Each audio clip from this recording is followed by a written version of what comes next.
Nasıl başa çıkacağım?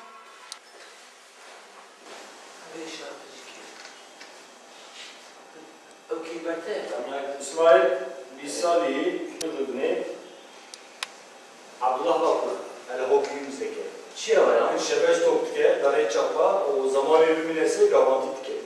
Maşallah. Çahama etmeyi. İsmail, çıtarsın.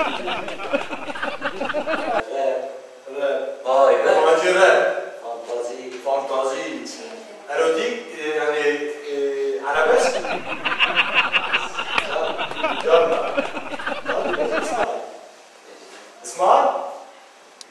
Cümme seri çayı çiğya Tızil ve bu eşalega. Maşallah. Çıkapır bu İsmail. İsmail. Aşkaş havalı kurana pırsın. Dengede çavaya ne çavaya. İsmail. Dekkevede bak. Ne yapıyorsun? Bilemem İsmail. Dekkevede. Ben İsmail. İsmail ne son cebe kadar kıymet. Sehab. Degeli sanatçı. Karşı yuvanı yani hiçbir neke. Gemciler kaç lira? Ne ya? Peki tecrübe kaç lira? Doğru ya. Ben gerek Tamam. Peki tecrübe kaç lira ya? Biz Sen tamam. Ulan, ab hayatın bedeli hey ya. Ben biz 5 sene koda. Biz 5 sene koda.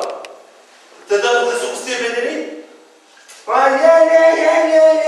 Tübeden bekledim. Sanatçı adayı gelemez bize. Kamerayı bize ki. Karizma. Çok da Şahane sen dedik ya ben ne yapmışım karizmaya. Karizma bize. Bu çağrı Ayşe Hanım işte ben nasıl kamer nerede? Kamer nerede? Cuma, yavrum istiyorum bu dengi hoşa mimar çekip ne yapıyorsun ne sen? Mesela, bu çağrı kurmancı. Madem hareketli bir. Hareket. Ha? Mesela çek. Ha? Musa. Yalnız Perşah o hareketi o birleştirmiş ki. Tamam mı İsmail? Mesela diyecek ki hoş ki, esmer bir tane hoş ki İsmail. Böyle İsmail. Tamam mı? Ya sen bırak konsantre et. Ayşe bırak konsantre et. Ben İsmail'e şunu da bugün şansa gidin temizlem hayal. Başka şarkı ne zaman? O iyi. İsmail de kemeleri bak. İsmail. Tananı zannet. O zaman her şeyi hareket ne var? Biraz da yeter. Derece ver. Tamam. Çok sakın ya. Evet. İsmail.